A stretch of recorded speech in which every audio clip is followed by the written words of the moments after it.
అప్పుడు హరికృష్ణ గారు అబ్బాయి ఉన్నాడు కదండి, జూనియర్ ఎన్టీఆర్. అవును. ఎలా ఉండేవాడండి ఎన్టీ రామారావు గారితో? ఆయన అప్పుడు చిన్న పిల్లగాడు సార్. చిన్న పిల్లగాడు. వాళ్ళ అమ్మ వంటలు వండి పంపిస్తుండే. ఉమ్, ఆ వంటలు తీసుకొని వస్తుండే. అప్పుడు ఆయనకు ఉమ్, ఆటోలోనే స్కూల్ పోతుండే, ఆటోలోనే వస్తుండే. ఎక్కడ పోవాలన్నా ఆటోలోనే. ఉమ్. ఆటోలో వస్తుంటే సార్కు కనిపించేవారు. కనిపిస్తుంటే సారు తిన్న తర్వాత మళ్ళా ఉమ్, రిటర్న్ సార్ కార్లోనే వస్తుండే. అప్పుడు ఉమ్, మేము మళ్ళీ ఆయన కూర్చోబెట్టుకొని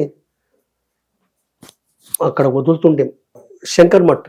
ఉమ్, ఆడ ఇంటికాడ ఆపాలి. ఉమ్, ఆపితే ఈయన దిగుతుండే. ఉమ్, రచన పోయిందా, ఉమ్. ఇల్లు టర్న్ అయిందా, టర్న్ అయింది సార్, పద. ఓకే. అట్లా రోజు వారంలో 2-3 సార్లు వస్తుండే ట్రిపుల్. ఉమ్, ఆయన భోజనం తీసుకొని వస్తుండే, చికెన్ మటన్ ఉమ్. ఈయనకి ఇష్టమునే తీసుకొని వస్తుండే. అంటే హరికృష్ణ గారి భార్య ఆవిడ, అది జూనియర్ ఎన్టీ రామారావు వాళ్ళ అమ్మగారు ప్రత్యేకంగా తయారు చేసేవారు. తయారు చేస్తుండే. సార్ తింటుండే, ఇష్టంతో తింటుండే. ఒకసారి సార్ కూడా తీసుకొచ్చిండు, కల్పించిండు. ఏడిచింది. ఓకే అమ్మా ఓకే అన్నాడు. మేము కూడా వాళ్ళ ఇంటికి పోయినాం. నేను, కృష్ణారావు అని ఇంకొక ఆయన ఉన్నాడు.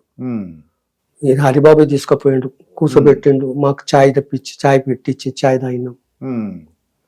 చాలా మంచి ఆమె ఉండే అమ్మాయి. అంటే జూనియర్ ఎన్టీ రామారావు వాళ్ళ అమ్మగారు వచ్చి కాళ్ళదండం పెట్టడం, దండం పెడుతుండే, మంచిగా ఉంటుండే. అట్లా ఎక్కువ క్లోజ్ అయిపోయిండు. లాస్ట్ కు రవీంద్ర భారతిలో ప్రోగ్రామ్ ఉన్నది, ఈయన భరతనాట్యం ప్రోగ్రామ్, జూనియర్ ఎన్టీఆర్ది. ఓకే. సార్ కు మేకప్ వేస్తే ఆయన ముత్తు ముత్తు ఇంకా తమిళ్లోనే మాట్లాడతాడు వాళ్ళతో. ఓకే. తమిళ్లో మాట్లాడి ఆయనకి మొత్తం మేకప్ వేసుకొని తీసుకొచ్చిండు. తీసుకొచ్చి చూపెట్టిండు. చూస్తే బ్రష్ వేయాలి, మళ్ళా టచింగ్ చేసిండు.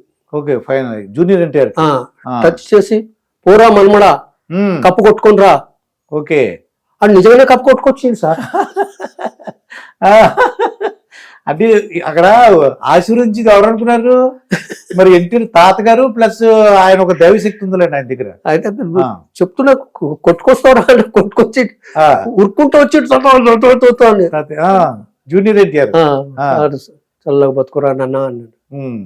అయితే అప్పుడే 2-3 సార్లు నేను పట్టుకున్నా. సార్ డైలాగ్ చెప్పు, చెప్పాలనా తాతకు చెప్పాలనా? సార్ డైలాగ్ చెప్తుంటే సార్ ఆడు సరే ఎన్టీ రామారావు డైలాగ్ చెప్పి మొత్తం చెప్పేస్తుండే. నాకు యాద లేదు, డైలాగ్స్ మొత్తం చెప్తుండే. ఓకే. అంతా అంటే జ్ఞాపక శక్తి ఉన్నది. నేను ఇటు పైకి వస్తాడు అని నేనే అనుకున్నా.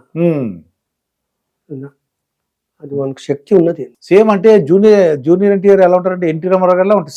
సేమ్ ఎన్టీ రామారావు ముఖమే సార్. వాళ్ళు హైట్ తగ్గుంది అంతే, హైట్ తగ్గనే అంతే. కొద్ది హైట్ పెంచుతుంటుంటే జూనియర్ ఎన్టీఆర్ కాదు, ఎన్టీ రామారావు అవుతుండే. అవును. అయితే ఎన్టీ రామారావు జూనియర్ ఎన్టీఆర్ చూసి సంతోషించేవాడు మాట. ఆయన లైక్ చేస్తుండే, చాలా ఇష్టపడుతుండే. నా పేరు లిప్తావు రా పోరా అంటుండే. ఇక బాలకృష్ణతో ఎప్పుడు ఎలా ఉండేవారండి? బాలకృష్ణతో అంత మంచిగా ఉంటుండే గాని కొద్దిగా బ్యాడ్. వచ్చిన వాళ్ళతో కలవడు బాలకృష్ణ గారు. ఒకసారి ఒక 2 లారీల మంది వచ్చారు. సార్ పండుకునే టైం అప్పుడు, మధ్యాహ్నం పూట 1 గంటన్నర బంటాడు. ఇక ఈ జనం మూత గోల చేస్తుంటే మోహన్ పోయి చాలా గోల చేస్తుంది సార్ అంటే, బాలయ్య బాబు ఏం బ్రదర్ ఎక్కడికి వెళ్ళి వచ్చిర్రు అది ఇది. ఆయన మంచిగా ఆప్యాయంగా మాట్లాడతాడు. వాళ్ళతో లైఫ్ వాళ్ళతోనే ఉన్నదంటాడు ఆయన. ఎవరు? ఎన్టీ రామారావు గారు. అభిమానులతోనే మన లైఫ్ రా. సరే నేను పిలుస్తా ఉండు అని ఫోన్ చేసి తిట్టిండు. మొదలు ఇంటికి రా అన్నాడు. ఇంటికి ఉరుకొచ్చేసిండు. అది మేకప్ లా టైమింగ్ అయిందంటే అందుకోసమే కలవలే మిమ్మల్ని అంటే వాళ్ళు సంతోషపడ్డారు, వెళ్ళిపోయారు. తిట్టిండు. వాళ్ళతోనే లైఫ్ ఉందిరా, అభిమానులతో. వాళ్ళ అభిమానం వాళ్ళతోనే నీ లైఫ్. నువ్వు వాళ్ళని తాగిపోతాడు పండుకున్నావు, నాకు చెప్తున్నావా నువ్వు?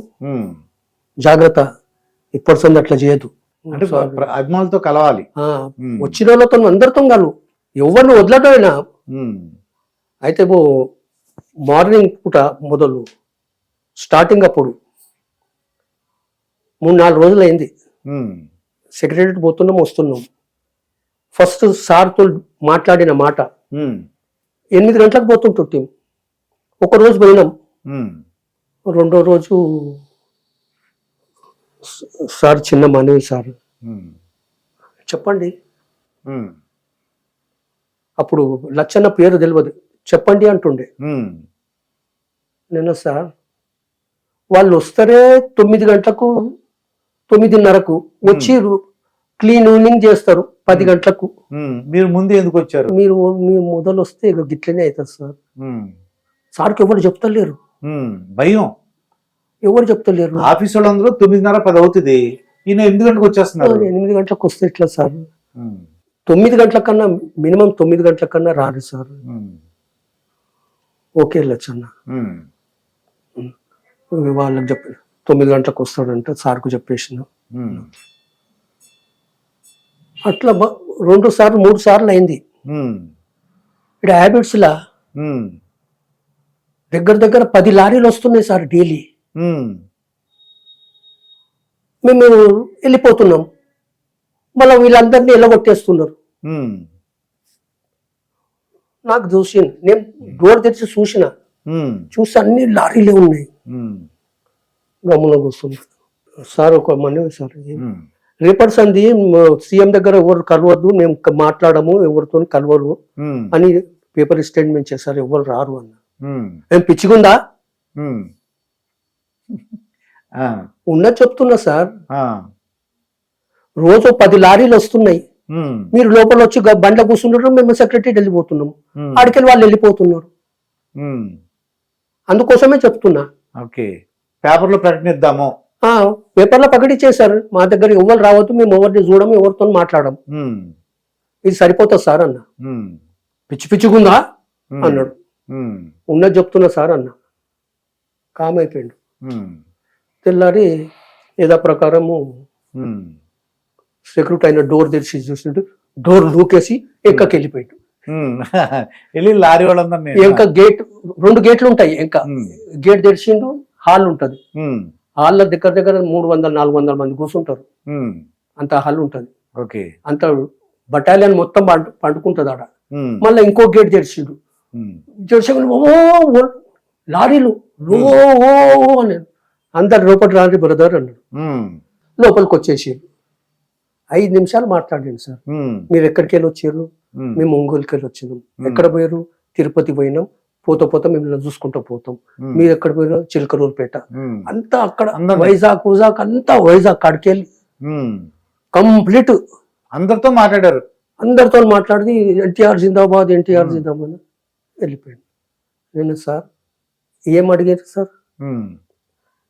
మీరు ఏం అడిగారు సార్? వాళ్ళకి ఏమి ఇచ్చారు సార్? ఏమీ లేదు కదా, వాళ్ళు ఏం అడగలేదు, ఆయన చూడడానికి వచ్చారు అంతే. అంతే. ఆ, లోపల మొత్తం అన్ని ఫ్యాన్లు పెట్టేసారు, ఆ, మొత్తం చిత్రంజీలు వేసారు. ఉమ్, వచ్చిన వాళ్ళు అందరిని కూర్చుండబెట్టి ఒక టేబుల్ వేయండి. ఉమ్, ఆడ ఎవరైనా అప్లికేషన్ ఇస్తే అప్లికేషన్ తీసుకుర్రి, దానికి రిప్లై ఇయ్యండి. ఉమ్, అప్లికేషన్లన్నీ చక్రపాణికి ఇయ్యండి. ఉమ్, ఆయన చక్రపాణి చూస్తాడు అనమాట. ఓకే అండి. ఇవి కథం రోజుగా ఉమ్.